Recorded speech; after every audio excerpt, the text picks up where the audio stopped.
सर्वधर्मस्वरूपिणे अवतारवरिष्ठाय रामकृष्णाय ते नमः।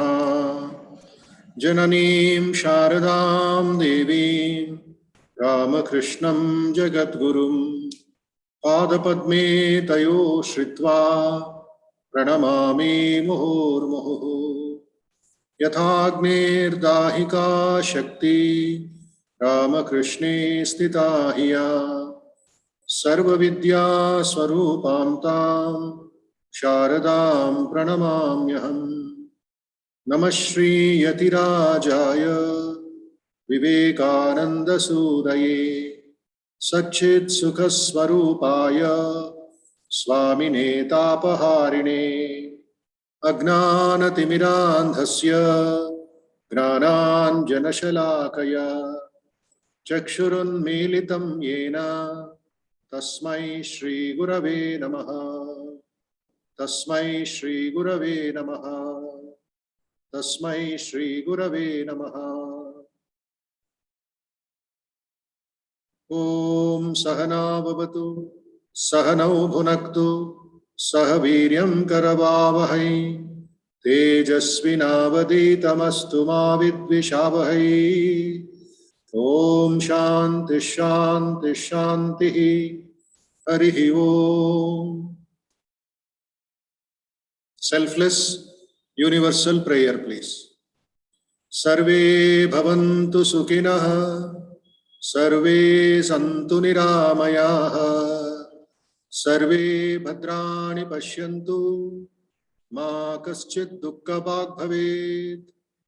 सर्वस्तरतु दुर्गाणि सर्वो भद्राणि पश्यतु सर्वसद्बुद्धिमाप्नोतु सर्वत्र नन्दतु। दुर्जनः सज्जनो भूयात् सज्जनः शान्तिमाप्नुयात्। शान्तो मुच्येत बन्देभ्यो मुक्तश्चान्यान् विमोचयेत्। ओम शांति शांति शांति। हरिः ओम। I request all of you to sit straight, keep your backbone erect, raise your neck a little, and keep your shoulders back straight on your legs, chest up. Slow, peaceful breathing. Close your eyes. Be very steady, very focused for 2 minutes. Peaceful breathing, steady breathing, please.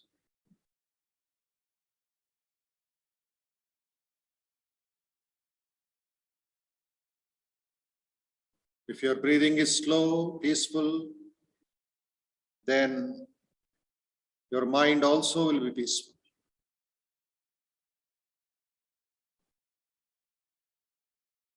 Inhale positive vibrations.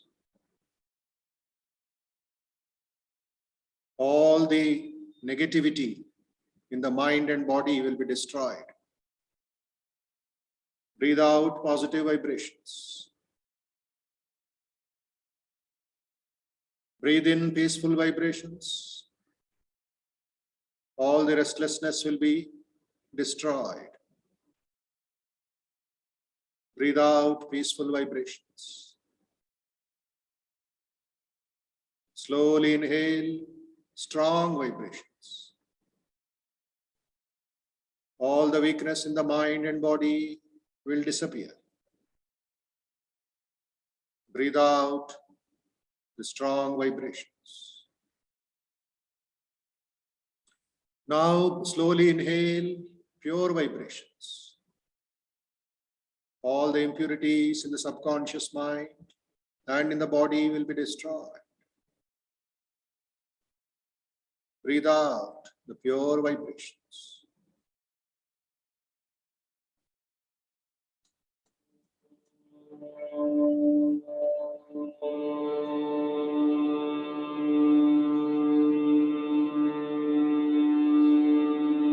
Full concentration and devotion, please.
Om Asato Ma Sadgamaya Tamaso Ma Jyotirgamaya Mrityorma Amrutangamaya.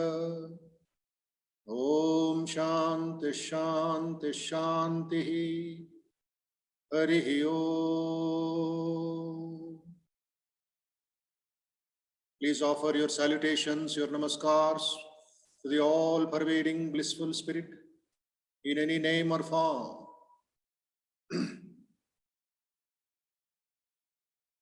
Let us offer our salutations to Bhagavan Sri Ramakrishna, Ma Sharda Devi and Swami Vivekananda, and pray for Gnana Bhakti Vivek Vairagyam, for your own good family, relatives, children, and all people.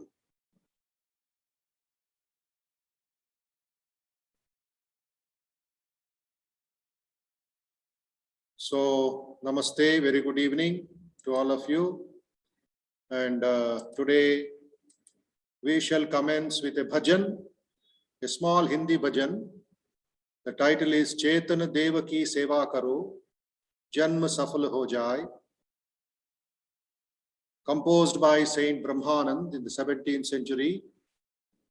It is presented by Karthik Raman, a playback singer and a young artist of India from Bengaluru, accompanied on the tabla by our volunteer student Anirudh Sharma and Purnima of Hyderabad on the flute. Please listen to that bhajan, then we'll go into the class. It will create a good atmosphere, a good ambience, and a good feelings in your heart to listen and practice what our faculty, the contents of the topic. Okay.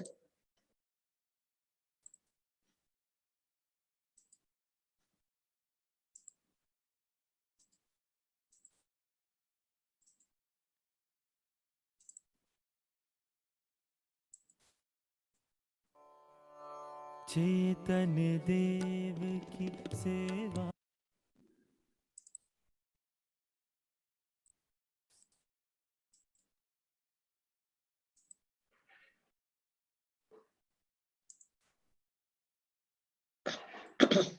One second, please.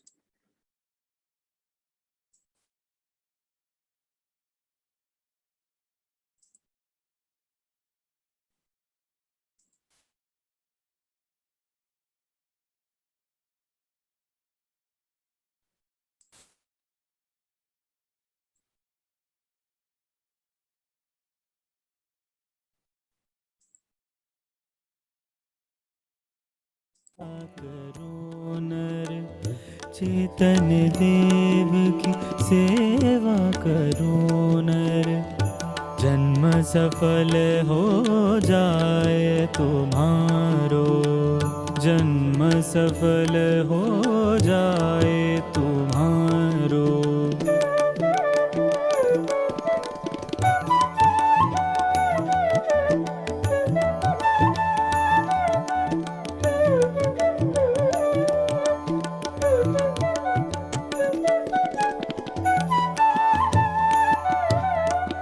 घट घट पूरण एक निरंजन, घट घट पूरण एक निरंजन, द्वैत भाव सब दूर निवारो, चेतन देव की सेवा करो नर, जन्म सफल हो जाए तुम्हारो, जन्म सफल हो जाए तुम्हारो।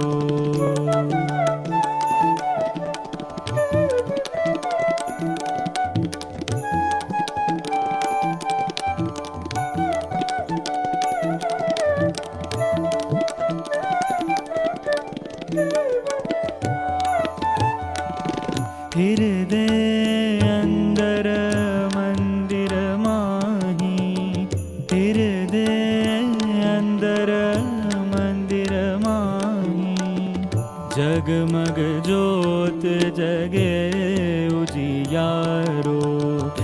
जगमग जोत जगे उजियारो, चेतन देव की सेवा करो नर, जन्म सफल हो जाय तुम्हारो।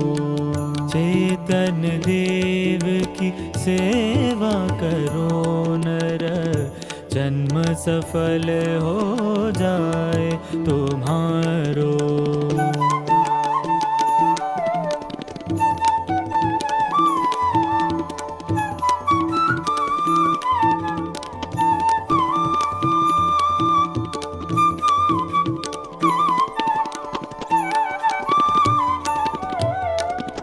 प्रेम पुष्प से पूजन कीजे, प्रेम पुष्प से पूजन कीजे, मन दीपक धर ध्यान विचारो, मन दीपक धर ध्यान विचारो।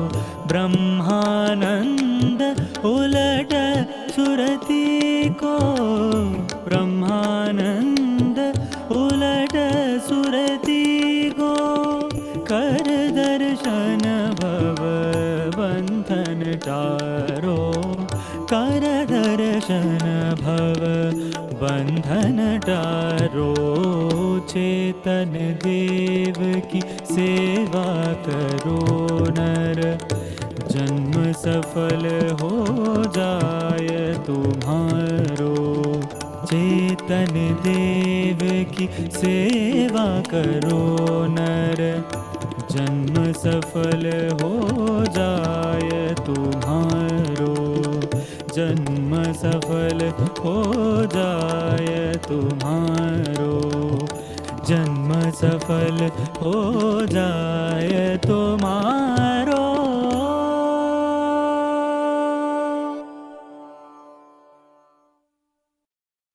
Yes, that was to my left side, and the blue shirt is Karthik Raman, and this is Anirudh Sharma on the tabla.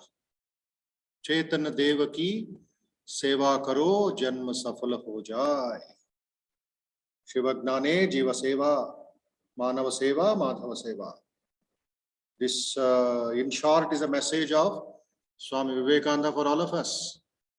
Prema pushpa se pujana kije, worship with prema pushpa. And Ghata Ghata Purana, Eka Niranjana, very beautiful, very important message is there.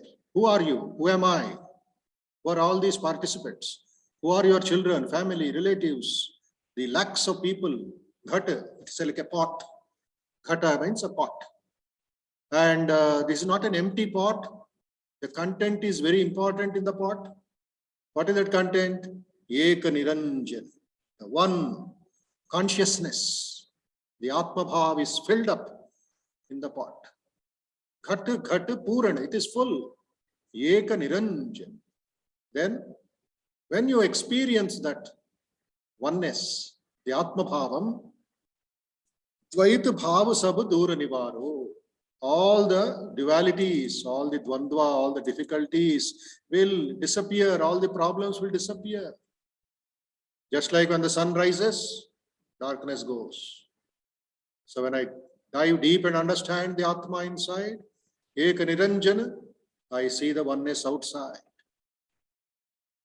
So, Hirade Andar Mandir Mahi, Jagamaga Jot Jage Ujiyaro. Light up that lamp, the divine lamp in your heart. Hirade Andar. Hirade means in the heart, spiritual heart, not the anatomical heart. Very important, very beautiful song by Swami Brahmanand. Okay. So, the second day of this course, Ideal Parenting in the Bharatiya tradition. And yesterday you had a very thoughtful, not just a nice, not just a very wonderful, appreciative talk, but something for you to think, apply, and practice, and become better parents, better human beings, better mother, father. So, one small point I would like to share with you before I invite our faculty, our devotee faculty. Three things you should not give up as mother, as father. You should not postpone it. You have a great responsibility. First is the health condition of your family. Healthy body, healthy mind. So you also should do yogasanas. You also should be regular in the yogasanas. At least 30 minutes, 25 to 30 minutes. Surya Namaskarams, a few pranayamas and a few what we call mudra, something which you learn from the yoga teacher. Some general asanas for reducing the tensions and worries and the stiffness in the body mind. So that you should do as a discipline. The second, all of you should do is 25-30 minutes of intense prayer and silence. I don't call it meditation. If everybody is doing meditation, excellent. So at least 30 minutes, keep the time in and sit quiet, chant the Om and recite some Gayatri Mantram or whatever, Ganesha Mantram, Ramakrishna Mantram, and make your house a small temple-like thing. That atmosphere, as silence has to be created, and all should be sitting in one place, and it will be a very good team spirit. Okay. And the third thing, as a mother, as a father, you should cultivate the study habit. Not just reading newspaper early morning with a cup of coffee, holding one hand coffee, one hand newspaper, as if it is Bhagavan Veda. Don't do that. Newspaper, everything after your exercise, meditation, and study. Study a book, study a Bhagavatam, study Ramayana, study Mahabharata, study Vivekananda, study Ramakrishna, some book you take and you study loudly, read loudly, gettiga chadavandi, paiki chadavandi. మీ అబ్బాయి అమ్మాయి లేక భార్య భర్త ఎవరైనా ఉంటే వాళ్ళు వింటారు. They will also listen. So that kind of satsangam you should be. Don't put on TV Bhakti channel, SVBC channel, or some other ABN Bhakti, and you do your work. No, aisa nahi chalega. That is not right. You should do it. You should chant. You should read. So three things. My request to all of you, my suggestion to all of you: 5 to 6:30 in the morning, excellent time, or 5:30 to 7, or 6 to 7:30 as per your convenience. But 1.5 hours, half an hour exercise, half an hour meditation, half an hour study. Then your household work will start, your preparation for going to office will start, whatever you are doing. Children also will be very active and fresh. So please practice this and become better parents and better citizens. So today we have another interesting, wonderful person, wonderful faculty, Dr. Sumita Roy, who is joining us from Hyderabad itself. She is our close devotee and guest faculty here, retired HOD of English from Osman University, and now totally dedicated to our teaching and counseling and sharing her experiences with children, with professors, with our volunteers and others. So from her childhood, through her parents, etc., she is groomed in the Ramakrishna Vivekananda tradition. She is filled with her mother's ideas, Swamiji's ideas, and how in different phases of life we can practice and practice surrender, practice faith, practice seva to Ramakrishna Vivekananda tradition, Sampradaya. So most of you also are connected with our Ramakrishna Math in Vijayawada and here, and some others in other parts of the country. So Dr. Sumita Roy is a writer, speaker, and conversationalist, lot of good ideas, pure ideas. So I requested her. She has been dealing with thousands and thousands of children, students, college students, school students, and her colleagues, parents, teachers, right from her formative period till she retired. So she will give today's session about ideal parenting and also how Sharda Ramakrishna tradition you can follow, note down, understand. In the end, 4 or 5 questions we will take like yesterday and disperse like that. You get time to think also. Okay. So I request Dr. Sumita Roy to start the session. Namaste, very good evening. Shubha Salam, Sandhya. Maharaj. Yes, Namaskaram. Nice seeing you again online after Sunday. Yes, Maharaj. Yes. My good fortune. Yes, yes. Namaste to all the participants. I see that we have a large group this time. I think parents are becoming very conscious of their duties. That's a wonderful sign, Maharaj. I Yes. think In fact, 35 parents or teachers from Vijayawada have joined as a team for our Ramakrishna Mission School. that's The students wonderful. who are in our school and the teachers who are in our school. Okay. That's very nice. That's wonderful. So let us begin. Today, Swami Bodhimanandaji Maharaj has asked me to speak on motivating children. That is what he would like me to share with you. Now, till now, whatever Maharaj has been saying from 6:15 onwards, and also his chanting, his explanation of the beautiful song which we heard, all these are powerfully motivating. Since the group of parents are attending here, let me first say that unless we are motivated, we cannot motivate our children. If we only want to motivate our children and not be motivated ourselves, that is not possible. So we need to have first a look at our own motivation level. If we find that we are motivated, then we have to proceed towards motivating the children. I would like to remind you of the day your child was born. Please try to recollect that day when the child was born. Motivation was 100%. You looked at this little child and you said, I will make her or I will make him the best child, the best human being. But as the days pass, this motivation becomes lesser and lesser. The same parent who was so excited and who was so amazed at this new beautiful life which God had gifted starts abusing the child, beating the child, punishing the child very cruelly for no fault, and so on. So what happened to us? We became demotivated as parents. We might be motivated in our jobs. We might be motivated in our social life, in other areas which interest us. But as far as the child rearing is concerned, we lost our motivation. So we have to remember that amazement of the child's entering the world as the first point of motivation. Unless we remember this throughout our own life, throughout the life of the child, we cannot really motivate our children.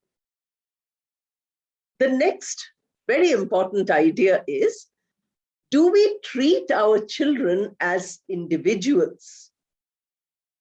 We seem to treat our children as extensions of ourselves. You know, most parents do it. I have seen young boys and girls crying and saying, I don't want to do this course. My parents are forcing me to do this. I don't want this job. Somebody is forcing me, my family. So you can understand how very often we are not treating our children as individuals. So to begin with, let us have great motivation in bringing up our children, and let us make them into good human beings, individual human beings, by respecting them from their birth, not treating them as young, but saying that this is an image of God. This is a divine child. I want to bring out that divinity in that child. This is what Swami Vivekananda said, that, he said that manifestation of that divinity which is within you, each soul is potentially divine. So this little child who is your child is potentially divine. Potential means still it is not perfect. It is up to you to make it perfect. Therefore, as parents, we have a lot of responsibility. And this comes only with positive motivation. Imagine if all parents are really taking care of their children, motivating them positively, then the world will not have any crime. The criminal is a child who has not been brought up properly. All crime comes from there. So in the mother's lap, in the family situation, the child has not been brought up well. And that is why the child has become a criminal. The child has grown up to be a criminal. So you can imagine how much responsibility as parents you have in order to make society healthy. Swamiji spoke about physical health, mental health. Let me add to it, social health, spiritual health. All these are in the hands of the parents, because the parents are the first teachers of the child. The child gets real education from the parents. We have to remember, before the child goes to any school or any college, any formal education, the house and the parents, the grandparents, the extended family is the real educator. It is real education. And this is the most valuable education, because later education becomes only intellectual. It doesn't become character building, character forming, man making, as Swami Vivekananda called it. So we need to keep this in mind, that if we want a good society, then we have to be motivating parents. Since it is the Bharatiya tradition, which Swami Bodhimanandaji has called this workshop, let us look at the parent-child motivational relationship in our tradition. If you look at Mother Yashoda and Sri Krishna, you can get a wonderful example. We have the beautiful bhajan, which I'm sure you have heard Anup Jalota singing. Anup Jalota ji, beautiful bhajans. He says that, Maya Mori main nahi makhan khayo. Oh mother, I have not stolen that butter. I have not eaten that butter. The butter is all here, but the child is saying, I haven't. Then the poet changes it and says, Main nahi makhan khayo. Yes, I have had it at the end of the song. Such a beautiful relationship. So the mother tries coaxing, persuasion. Please tell the truth. The child doesn't tell. Then the mother gets angry. The mother gives punishment, but still very lovingly, not cruelly, not out of frustration, which many parents do. We have to remember this, that frustration with other people we take out on the helpless child, which we should not do. And then the child is compelled to tell the truth. The child comes out and tells the truth. We have wonderful examples of this. King Dasharatha, who does not want to allow Sri Ram, the young boy, to go and kill the demons. When the Guru comes and says, send him to the forest with me, the father says, no, very protective father, but protectiveness up to a point. So from each of these, we learn one lesson. The story of little Bhakta Prahlad. Prahlad says, God is there. The father says, the father is a demon. Says, no, there is no God. Is there God in this pillar? Yes, there is God in this pillar. So the God comes out. And then you find that the boy becomes, this child becomes the guru of the father. You see, then you have the story of Dhruva. Dhruva, who does not get the love of his father. He cannot sit on the lap of his father because he has a stepmother who doesn't allow him to come anywhere there. So this little boy, he says, what is better than my father's lap?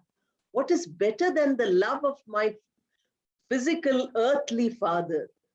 The mother, the real biological mother says, it is God. So he does penance to get God. Such stories abound. The story of Nachiketa, the father gets angry and says, go to, Yama. And he goes to Yama and becomes famous. So all these are the parent behavior patterns which are motivating the children to become better, to become good.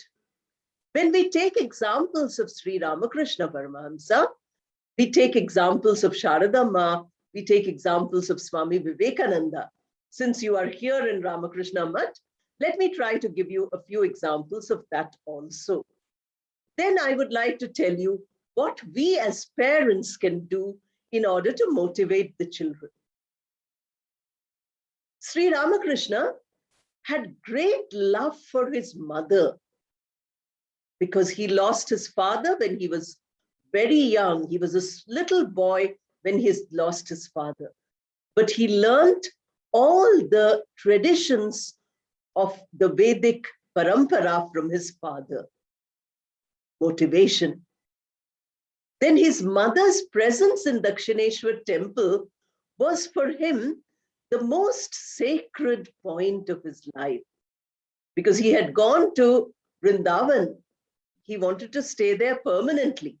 Suddenly it came to his mind, oh, my old mother is there in Dakshineshwar. I cannot stay here. So look at the devotion of the child's motivated child. The mother's motivation comes in the form of the worshipful attitude which he had. He was God incarnate. He had worshipful attitude towards his own mother. Not only his biological mother, but also his mother, who was Dhani Kamarni in the village. She was a poor woman of a lower caste. These people were of a higher caste, Brahmins. But during his Upanayan ceremony, he said, I will take first Diksha from my Mata, that is Dhani Kamarni. Everybody made, objections saying, how can you do that? She's of a lower caste. You can't do it. He said, no, there is nothing like caste. She is pure. So you can imagine how much this mother must have motivated this young boy, that he respected her as his own mother, as his Diksha Mata. She gave the first Diksha to the boy who got his Upanayan. Later also, he could get this invocation in his own wife, Sharada Devi. He trained Sharada Devi to be his spiritual consort, and he worshipped her as Mother Kali. Palaharini Kali Puja day, he worshipped Mother, Holy Mother Sharada Devi, his own consort, his own wife. So he saw the mother in her, and they had a wonderful relationship of mother and child. Holy Mother Sharada Devi was much, much younger, 20 years, more than 20 years younger to him. But she looked after him like she would her own child. Sharada Devi did not have her own biological children, but for her, thousands and thousands of children are there. And if you look at the way she motivated each of them, you have to really learn a lot about motivation. I'll give you the example of Sister Nivedita. Sister Nivedita was a foreigner. Mother was an Orthodox Hindu, a Brahmin widow, who had many, many traditional points to follow. So Vivekananda was very scared. If I bring my Western women disciples, will the mother meet them? The mother welcomed them. She called Sister Nivedita Kuki. Kuki means baby. So much love. You know, Papa, as we say in our own language. You know, we call our little girl daughters as Papa. We always call them as Amma also, you know. The father and the mother calls the little baby as Amma. So this attitude is highly motivating. She motivated thousands of disciples, devotees all over. She used to say that Sri Ramakrishna has chosen few youngsters, but towards me, he has sent thousands. All these were her children. So if you want to know about her motivation, please read her life. You will know how a mother motivates a child. Then Swami Vivekananda. Swami Vivekananda was very close to his mother because she motivated him, taught him all the shlokas, taught him all the Puranas, etc. He was very close to his father also because father taught him rationality. Father taught him arguments because he was an advocate. And father taught him how to, you know, form the case like he formed, you know, cases about the greatness of India, of Indian religion. At that time, India was a slave nation. All this he learned from the father. So the real child, the child who grows up to be a great person, has parents who are highly motivating. We know many of them in this. Vivekananda himself, you know, although there's a small difference of age, or sometimes his disciples are older to him also, but he always addresses them as my child. He calls them as my daughter or my son. They might be older in age, physical age, because he was ageless. He was a person who was not 30 years old. He was millions and millions of years old. That was his mind. So he would train them. If you read Swami Vivekananda's biography, you will find how he motivates all his disciples as his own children. These are the points of motivation we find in our structures, in the Bharatiya tradition. Because in the Bharatiya tradition, the family is the most important relationship. Family is the closest relationship. And in the family, the mother is the central figure. Please remember, people say, you know, that women in India are very much oppressed. They are very much tortured. But I don't believe it. I'm a woman myself. I believe that the center of a healthy family is the mother. This mother, she might not have a biological child, but she mothers everybody in the family. If you have elderly relatives, if you have parents-in-law, they are your children. You have to motivate them. You have to look after them. You have a long extended family, 10 members, 15 members, which we don't have today, unfortunately. That kind of a family structure, the woman, the strongest, the most silent, but the most powerful motivator.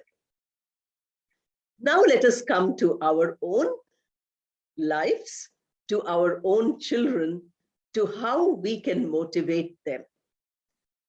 Swami Bodhamayanandaji gave you many ideas as to how to start your day. That is highly motivating. You know, you tell your children. I remember visiting some people in Zimbabwe.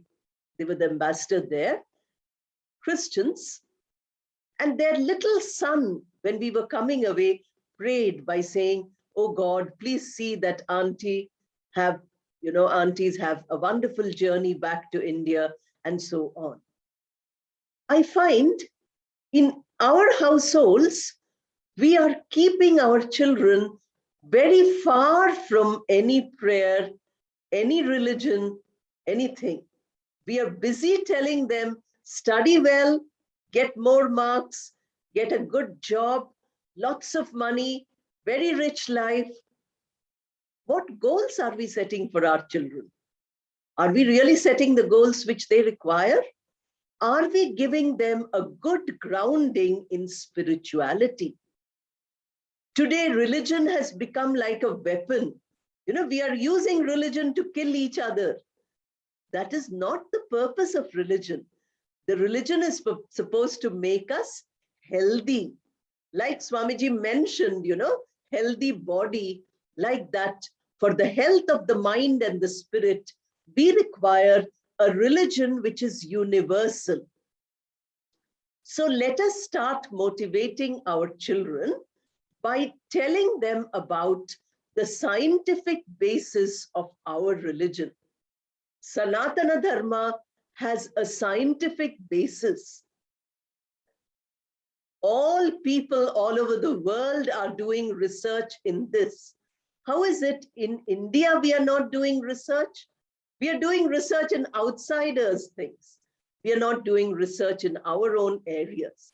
So can you encourage your child to feel proud of India, to think about the traditions, thousands and thousands of years of tradition, and learn from it right from childhood? Unless we do this, we cannot get any benefit. So the child has to get a spiritual grounding from the time the child is able to understand. At home, reading out, Swamiji, beautiful examples Swami Bodhimanand ji gave. Read a little. I remember in my childhood, we could not understand. My grandfather used to read half an hour Bhagavad Gita and explain to us every evening. Before we started our homework, we had to sit for half an hour and listen. Whole family, 10 members sitting, and my grandfather explaining. When we were, just going to school, 5 years, 6 years, it doesn't make sense. Today, people are saying that Sanskrit is a very scientific language. The structures of Sanskrit, the rules of Sanskrit grammar, they are the most sophisticated among any language of the world. You see YouTube, you will find hundreds of videos on this. There's a series called Vedic Vidya by a person who's a foreigner, not an Indian. So you can imagine, foreigners are doing so much. So can we motivate our child to develop the child's spiritual personality? The school will take care of its intellectual personality. Your child will become very knowledgeable, very well-informed, that your child will become. But no school is giving value education much importance. On paper, value education is there. But what values do the children have? Not much. I will share an example with you. In the final examination of MBA, 2 boys were cheating from each other. They were from some other college, I don't know which college, because they exchanged the centers. I went and told them that if you get an MBA degree by cheating, that degree is not worth much. These boys must have some values, because after the exam was over, they waited outside, not to threaten me by saying, we'll kill you. College students do that to us all the time. We have a very difficult life in, activism in universities. But these 2 boys waited there. They said, thank you, madam. Nobody told us this sentence which you told us today, that if you cheat, your degree will not be worthwhile.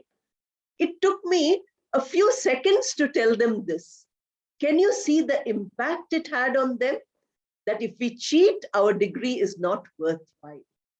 That is motivation. So how we can motivate our children, we can never know, because our smallest word, our smallest gesture, our smallest affection might have a deep impact on them. We have to constantly monitor. Children are very inquisitive. You know, small children, they keep asking questions. I have seen parents getting very irritated. Please keep quiet. Urkora, chup karo. These are usual terms which we use. How much patience a parent motivation is that the more patience we have in dealing with the child, the more intellectually awareness and social skills our child will have. The child becomes a complete personality if you are devoting your attention to the child, not your money. It is not money which is going to make the child. You say, oh, I'm working very hard. I work 14 hours a day and I earn lakhs of rupees because I want to leave a lot of property and wealth for my child. You are wasting your time. That 14 hours which you are slogging to save money, please devote to your child. That time is more precious. That money is valueless.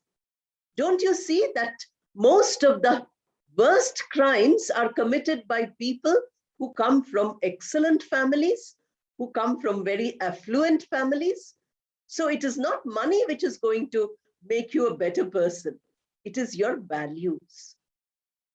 I have seen, small children expect a lot of love and affection. Parents don't seem to have it. They are so concerned about themselves. The child comes and says, the mother is well dressed to go out. The father is wearing a suit to go out. The child says, please carry me for a minute. Please let me sit on your lap. The parents say, no, no, no, no, no. Don't come near us now. We are going out. That one touch of love is for the child a life-changing motivation. That one affectionate gesture, a small hug or a small touch or a small pat, these are life-changing motivation. No words are uttered, but that little touch. A newborn child knows the mother's touch. I'm sure all mothers know this, that the mother's touch is what the child knows instinctively.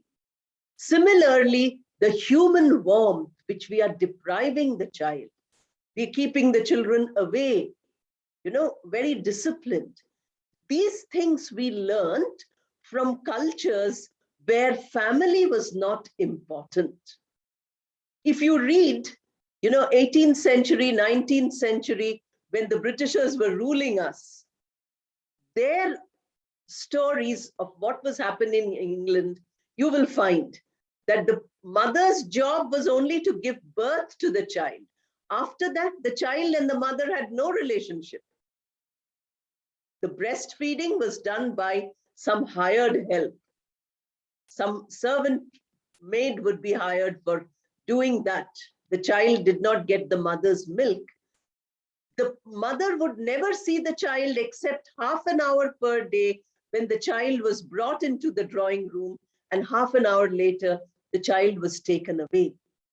We imbibed these traditions after their long 200-year rule. We forgot that the family is the strength of India, and we started thinking that family means husband, wife, and one child, and when the child goes away, throw the child out, and then parents. Or if the parents are old, throw them into old age home, and then, only the young parents are there with their small child. This is not correct. Our strength is our family, and the large family is a high motivation for the child. A small child who's learning to speak, this you can try because I'm an English teacher, I can tell you this. A child who grows up in a nuclear family has much longer time to speak than a child who grows up in a family of 20 members. If there are 20 people talking at home, you find that the child speaks much faster, much more articulate, much clearer, much better.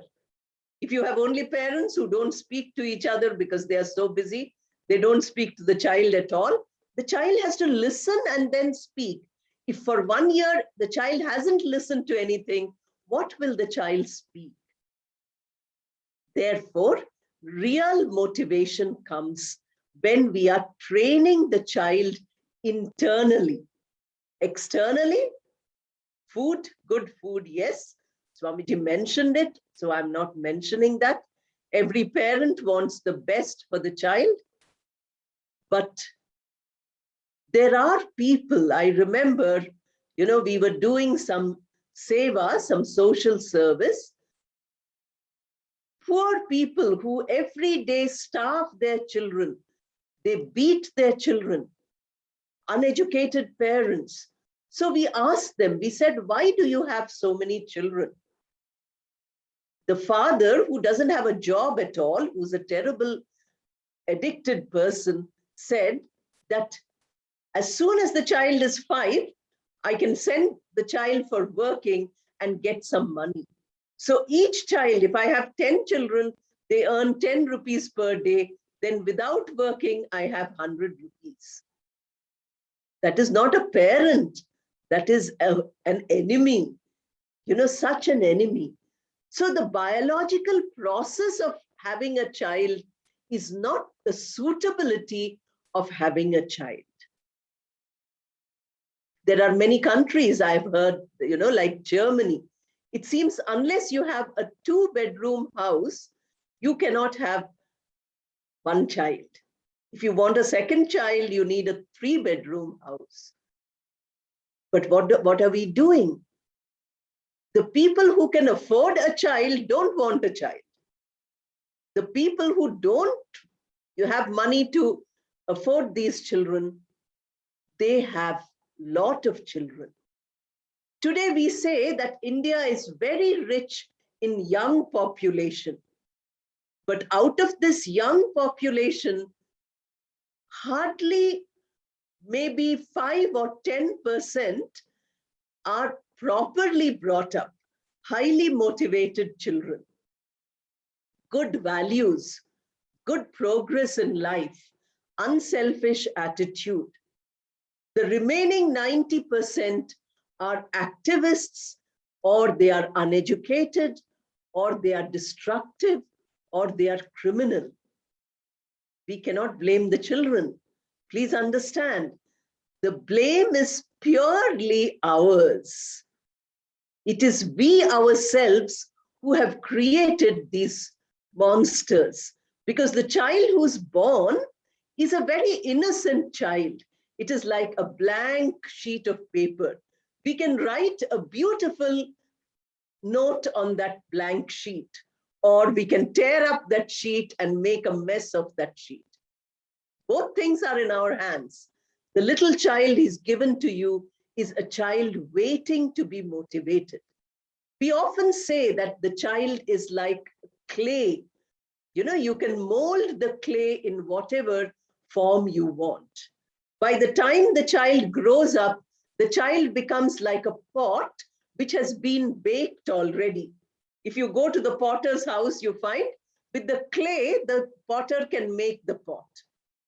But once the pot is put in the fire, fire is life, conflicts of life, fire is, all the difficulties a person has to face. Then you can't do anything. If you touch that pot, if you want to change that pot, you have to break it. You can't mold it. So for all of us as parents, molding is important. Can we think of ways in which we can show love to the child, not excessive love? Excessive love is very destructive. You are blind to the faults of your children. We have the example of the Mahabharata story. Dhritarashtra. He's not only physically, he has no eyes, but he has no eyes also psychologically. He can't see the faults of Duryodhan. He can't see the faults of his children.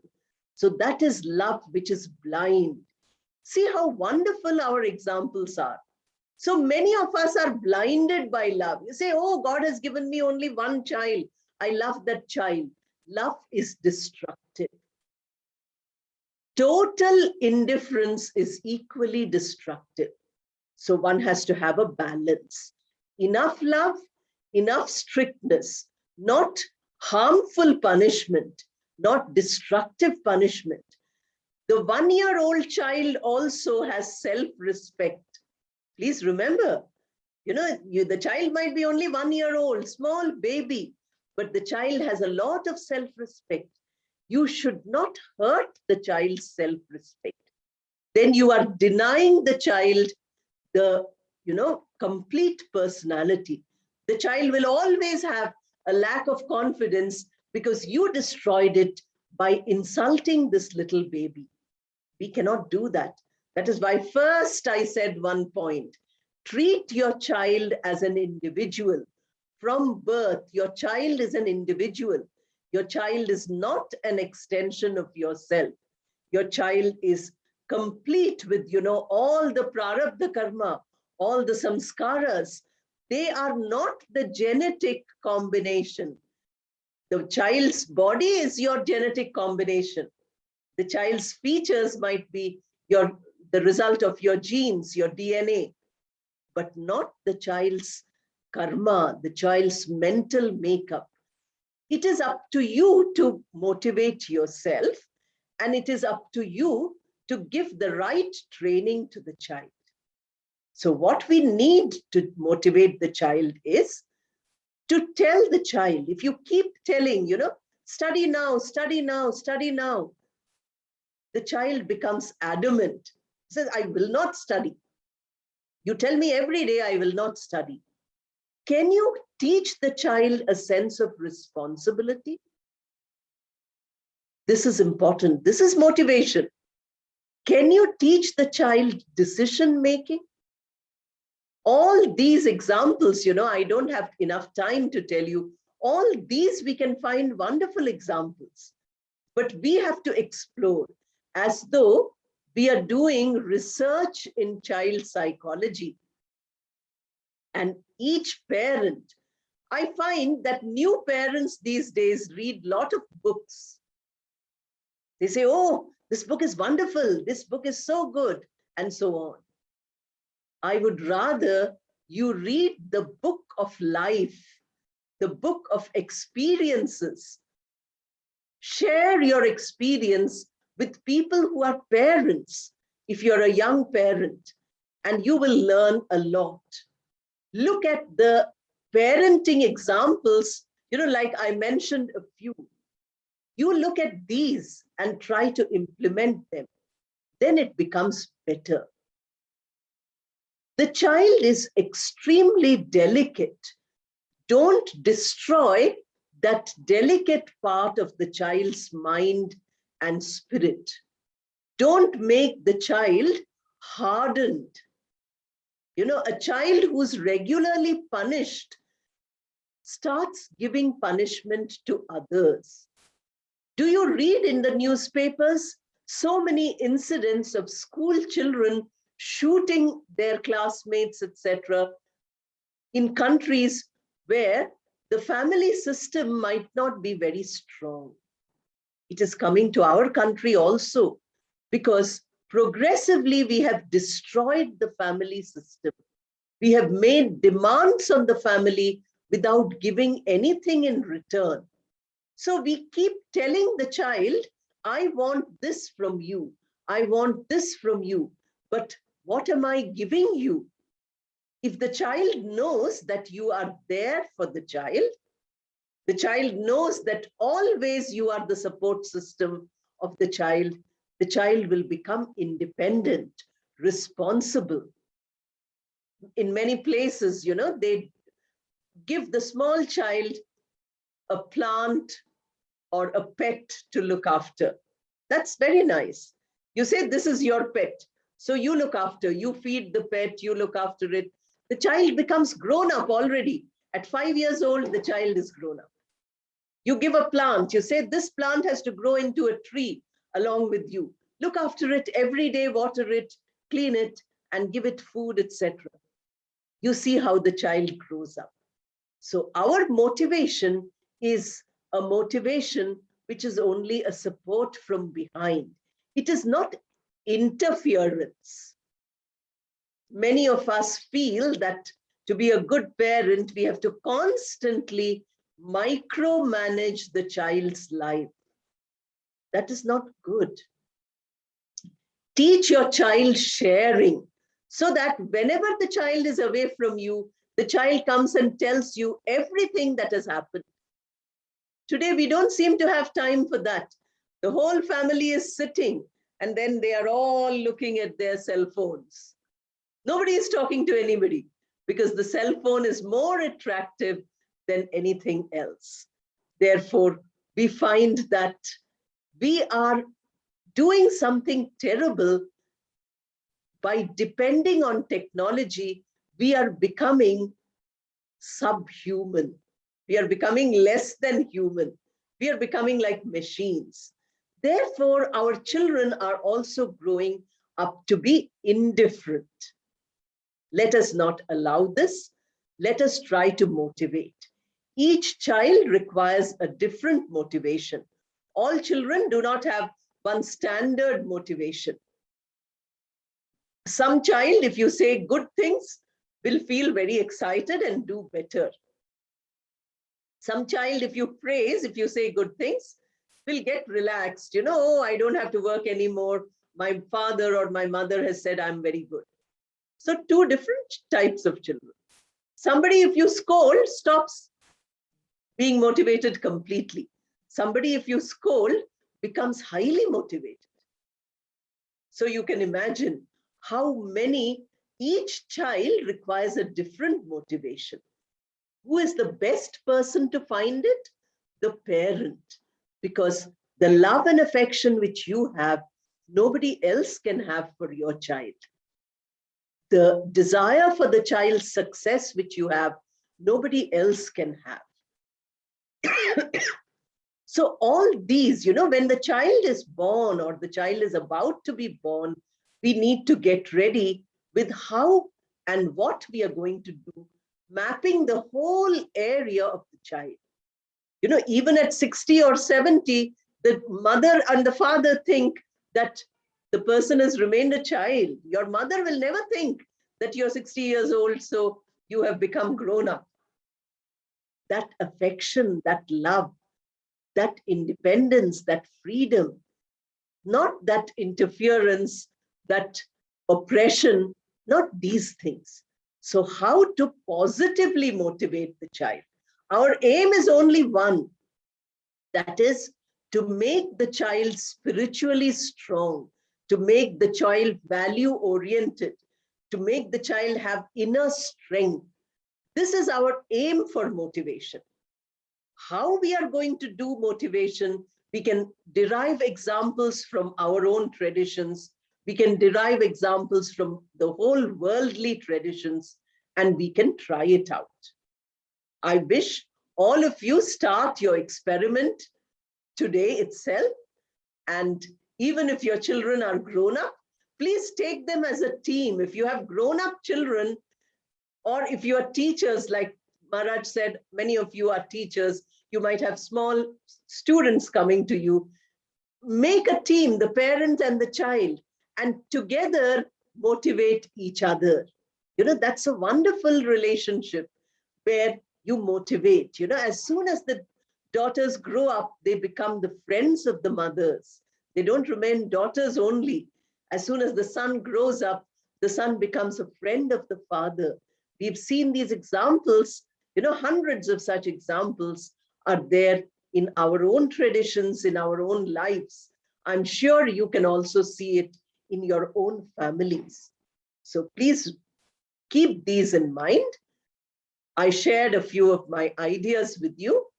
I hope by implementing these ideas, you will discover hundreds of new ideas which I never mentioned.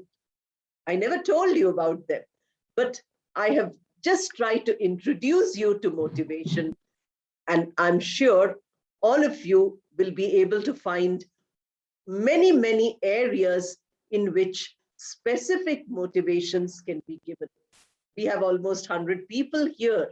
Suppose after attending this course, after you finish the entire course, you sit down and you write one incident of motivation from your own life. Then we will have 100 incidents. You can send it to VIHE. I'm sure Maharaj can circulate it to everybody. This will be a wonderful contribution which you are making. One example of real motivation from your own experience. Either you as a child and your parent, or you as a parent and your child. Write it in any language you want, not necessarily English. I spoke to you in English because nowadays we have audiences from everywhere. And as Maharaj told you, my job is to teach English. Therefore, I use this language. Namaste to everybody. Now it is open to all of you. If you have, as Maharaj said, 3-4 questions, I can try to, in real experience, there are no answers to the questions. We can only respond. So please feel free. If you want to put it in the chat box, you can do that.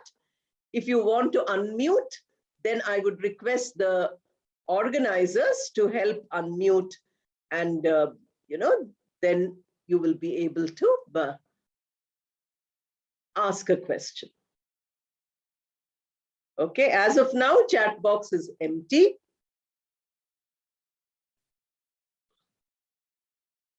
Anybody who has a question? Madam, please unmute and speak, madam. Hello. Hello. Yes, please let me know. Ma'am, this is Yeah, Padmini. audible. Is it Rajani? Padmini, Yes. ma'am. Padmini. Okay, Padmini. I can see Rajani's hand up. Padmini. Okay, Padmini, please speak. Ma'am, how can I ensure that in all the areas, in which and all areas I need to look up so that my child is, I'm giving up a right direction for my child, that it is completely done. Like in which and all areas I need to look, like how can I like how I am showing child a good direction, like which and all areas I need to note down that he is growing perfectly all right. Okay. Now you have to, let me try to tell you something, Padmini. One is that you have to monitor your child's behavior. Your child's behavior and your child's attitudes. Like food habits, etc. These will tell you the attitudes. Wherever you feel from your own value systems, wherever you feel that the behavior needs change or the attitude needs change, this is the beginning of your experience. Because your child is unique. Your child is not like any other child. Just now, Snehalata has said in the chat box that you want study material. Now, study material generalizes your child. Your child is not a machine. Please understand, all of you. Snehalata, also please understand that if you have a standard mold by saying that, this mold my child should fit, that would make it like they do in school or college. They put 60 children in the class or 30 children in the class, and they expect them to learn the same thing. That you don't have to do, because you don't have 30 children. You have that one child. So that one child, observing, monitoring, correcting, and not correcting by saying, that you have made a mistake, the child might not understand. By your behavior, by your coaxing, your persuasion, your showing and ideas, this will be very important. Therefore, for all parents, we have to remember that A parent can learn parenting by looking at the child. You might read hundreds of parenting books.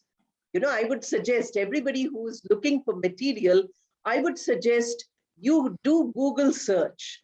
You will find wonderful articles in your Google search where you find motivating a child, you know, how to motivate the child. But these are all for a generalized picture. I personally believe that a generalized picture is not going to help your child. Then you're going to mold the child in a different way. I'll give you a simple example. You know, there was a little baby who was not eating at all. So the mother was very worried. The father was very worried that my child doesn't eat. My child is becoming thin. My child is becoming ill. The doctor said, don't compel the child to eat. The child has an inbuilt mechanism to eat as much as the child needs. If the child falls ill, then we will look at it, but don't compel. So what are we used to? We say that the child should eat so much, drink so much milk, eat so many solid foods at this age, and so on. The child should start walking at this age, talking at this age. These are all standards which are given in books. That is why I feel that parenting by looking at books is only at the surface. That's very helpful, very good. But the real parenting begins when you have experience of your own child. You ensure the child's mental health. You ensure the child's proper behavior. If somebody comes to play with your child and your child willingly shares the toys, you know that the child is very giving. If the child cries to give the toys, you know that there is an attitudinal issue. So these things are what these teach us a lot. Sometimes children behave in a very, what should I say, stubborn way. The parent becomes equally stubborn. We don't know how to let go. As a mature parent, you allow the child's stubbornness to work out, because the first point of conflict resolution is to avoid. Don't take a conflict unless conflict is necessary. These are all things which you will get if you observe the child, if you give time to the child. Unfortunately, today's mothers, today's fathers might not have the time which our grandparents, great-grandparents had. They had more time. So they were doing a better job of parenting. We didn't have so many issues in society as we have today. So you have to keep in mind that parenting comes with observing your child and taking action at the right time, not following a set pattern by saying, this is the best way to do parenting. Keep your goals in mind. Your goal is that your child learns values. Your goal is the child becomes independent. Your goal is that the child learns to, stand on its own feet. These are, character building, man making. These are what Swami Vivekananda says. So that part of your training, which makes the child a complete human being, that is what you're doing. Even when the child is going to school and college, still the child requires motivation from you. Failures, we say, are the stepping stones to success. So if your child fails, how do you behave? Now we are talking about parent behavior also. Many of us behave in a way which the child finds very difficult to accept. Where the child has failed requires the support of the parent, not scolding, not shouting, and so on. Okay? So I tried to answer. We have many raised hands and we have many questions. Let me see. I will try to see if I can find some study material, but please remember that my advice is don't follow study material. You know, when I teach a language like English also, I tell my students not to follow grammar books. The best way to learn a language is to practice the language. The same thing I will say about motivating the child. Don't try to motivate looking at the book. A child who's 6 years old and lacks speaking, allow the child to speak more and more, even with mistakes. Make the child speak by, playing some games with the child. You can play some, word games or games of drama. You say that you act like this, I will act like this, tell a story, and so on. Therefore, what you need for the child is that, you create a situation where the child gets a chance to speak. The child is not getting enough of the chance to speak. You think schools and colleges will teach everything, but they don't do that. So again, the material you said is for parents. Parents don't need material. Parents, please be aware that material stops at a point. Sometimes the material becomes a barrier. I remember one person saying that, 7 people influence us in our life. Can you tell me more about this? I said, you must have read it in some self-help book that 7 people influence you. Can I tell you that 20 people have influenced me?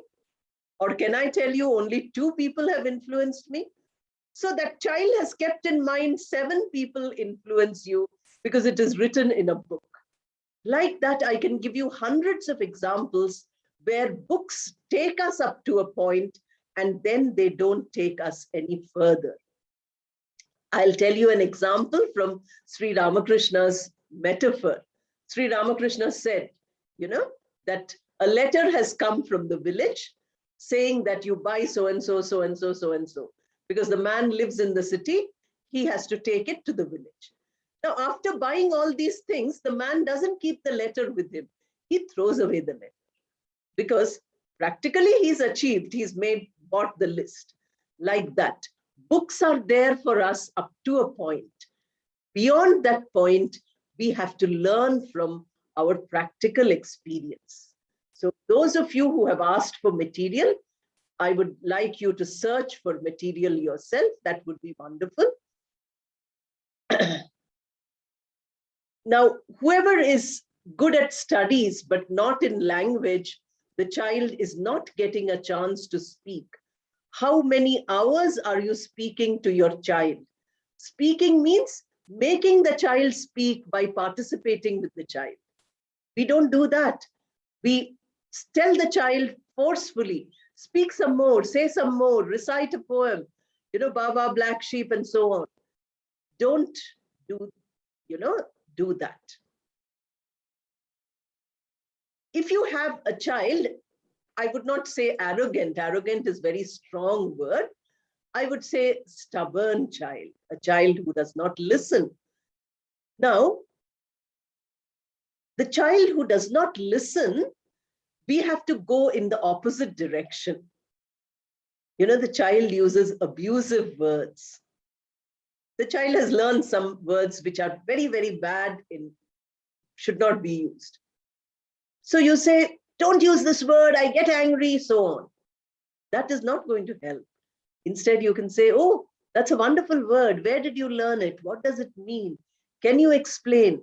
Make a few sentences with that word. Use that word once more. The child will get surprised. If you keep looking at the child's behavior at every point where the child is stubborn, and try not to be stubborn yourself, make it into a joke. Make the child feel that what the child is doing is something very humorous. You can get the child to overcome this stubbornness. If the child is very proud, that means something is wrong with your behavior pattern. Arrogance implies that the child thinks too much of itself. So if the child thinks too much of itself, it's not because of the child, it's because of the parents who have told the child, you are the best, you are the greatest, and so on. So we don't do that. Give the child self-confidence, but not overconfidence. Now, how to handle a teenage child in the digital era, modern era? Very difficult to do this unless you talk to the child. A teenage child is old enough to talk to. We don't seem to know how to talk to children. We only rule over the children, or we only make rules and implement it over them. We use power rather than using logic. One has to use logic. Whenever one is talking to a teenage child, please use logic. If you are a professional and you have a child of 5, that is a real problem, because people who are working and who have a small child require a large family of support. Most of us don't have it. So we have creches and we have ayahs and maids and so on. But that is no support at all. It would be better, of course, I don't know whether I dare to say this, that at least till the child goes to school, one parent should be available with the child all the time. If not a parent, then a grandparent, some family member, a person who loves the child and cares for the child, not somebody who's doing it as a job. It is very difficult, to look after a 5-year-old child and do your job. When you're at the workplace, your mind is with your child. When you're with your child, your mind is at the workplace. You can't do both. The mind, however multitasking we do, the mind is not capable of doing that. How to overcome the stress of traditions and environment that the child undergoes. Here, remember what Swamiji told you, that, we give them conditioning.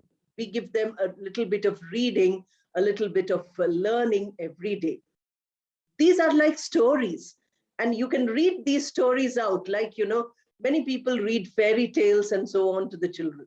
So read these stories. We have beautiful book, Cradle Tales of Hinduism, Sister Nivedita's book. You read the book, summarize it in your own language and tell the child. That way, the child becomes, the child is able to cope with difficulties. Any problems are there, the child is able to cope. Traditions, if you come from a very traditional family, the child can learn the traditions, no harm in it, but the child should know how to go beyond the traditions. If you want to make your son independent, then you have to, whenever he asks you for something, you say, what do you think? What do you feel? What do you suggest? Can you tell me what you feel? This needs a long time. It is not going to happen in one day. Your son is dependent on you and he wants you to be with him all the time. Not only you, many grown-ups also do that. 30-year-old son wants the mother to be there all the time. This happens. So slowly we must make the child make decisions. Make the child by saying, what do you think? Involve the child not only in child's own decision making, but in family affairs also. You say, in the house, this is happening. What do you want? What do you think? In this way, if we involve the children in everything, the child grows up very independent. As I told you, give the child some responsibility from young age. You say that this is your place. You keep it clean. These are your toys. You arrange them properly. This is the work you have to do every day. You might have 100 servants, but see that the child does some little work, every day. In this way, the child becomes, independent. You have to tell the child, I need your support. I need your help. I can't make decisions. In this way, the child will grow up. The child will grow independent. Because the child feels you are stronger, the child is depending on you. But the moment you say, I want to depend on you, you will find how the child meets your idea. You know, one site has been given, one wonderful. Gautami, you've done a wonderful job. I hope everybody opens this. Swami Ranganathanandaji, the one who trained all of us as we are today.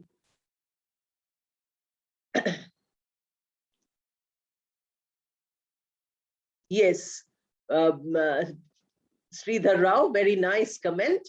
I hope everybody is reading.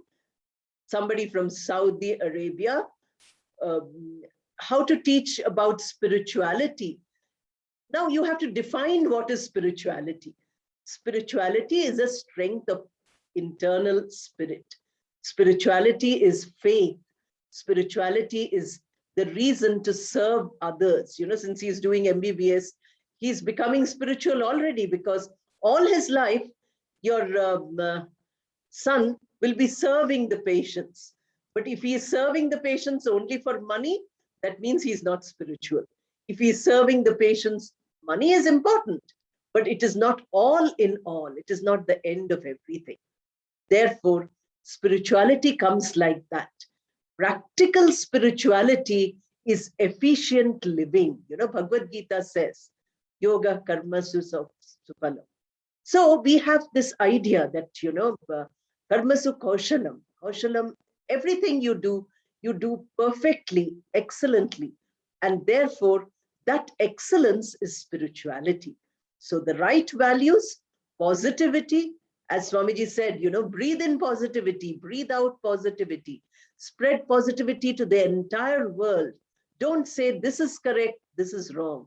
Don't say this person is good, that person is bad. This kind of an attitude, these kind of ideas are spiritual. Spirituality need not necessarily mean ritual. Ritual is important, but that is a part of religion. Again, about speaking, you know, 6-year-old child who doesn't speak, you have to speak more. Speaking comes only with practice. There is no other way to do it. Okay, playing is very important. I'll tell you again about Swami Vivekananda. I think we are exceeding time, but I'll take another 2 minutes. Swamiji said, you know, somebody came to him to study Bhagavad Gita. He said, go and play football. They were shocked. They said, why? Because games teach you teamwork. Games teach you leadership. Games teach you sharing and participation, the sportsman spirit. These things games teach you. So all of us need to play sport. The child needs to play sport. Playing sport today has become online. Gaming online is what all children are doing. That is not the only sport we have. Unless we have interpersonal interaction, unless we have social skills, unless we have physical skills, these are not, the child is not going to develop properly. So we need to have education is important, study is important, equally playing is important. Not only playing, you know, if you read the books of Sister Nivedita on education, she said every aspect of life, taking from her guru, she said this, that, you know, whatever is the talent of the child, bring out that talent in the form of education. We are not doing that. We are putting them all together, IT, or we are putting them all together, science. We are putting them all together, commerce. This is what we are doing, management. But we are not seeing what the child is capable of. We are not seeing what the child should do. Therefore, unless we are able to give the child, you know, equal portions, emotions, equal portion, physical activity, equal portion, intellectual activity, equal portion, traditions, equal portion, spirituality, equal portion. So the child has to be a combination of all these qualities. Therefore, you have to have a lot of emphasis given on physical activity, games, sharing, playing, etc. Okay, some of the questions have come with repetition, so I'm not talking about them. Could you please share the recording? I will tell VIHE to do that. I don't have the recording. Then kids get irritated for small corrections or suggestions I give. Now kids get irritated because we are not explaining it to them. We are just correcting them by saying, sit straight, don't do this. We don't do that. Make a nice story. If the kid is very small, in your class, in your school, make a nice story by saying, if you sit like this in the class, then you see you'll become like that. Show some pictures, of people who are hunchbacked, hooked, etc. Make fun of it, by saying that sitting straight gets you more marks. Make it relevant, practical to the child, which the child understands. Just by saying, don't keep quiet, don't talk, doesn't help the child. Don't do this, don't do that, we are saying all the time. The reason for not doing, we are not telling them at any time. So the child gets irritated by repetition. If you make the child sit with you, small child, 2-year, 3-year-old child, preschool child, you can explain to that child. That child is capable of understanding. We all think they are not, but they are all capable of understanding. Okay, so I think I will end now. Namaste. Namaste, Ma. Namaste. Ma, let us close our session with Shanti Mantram. Yes, yes. Om Sahanavavatu Sahanau Bhunattu Saha Viryam Karavahai Tejasvinavaditamastu Ma Vidvishavahai. Om Shanti Shanti Shanti. Thank you.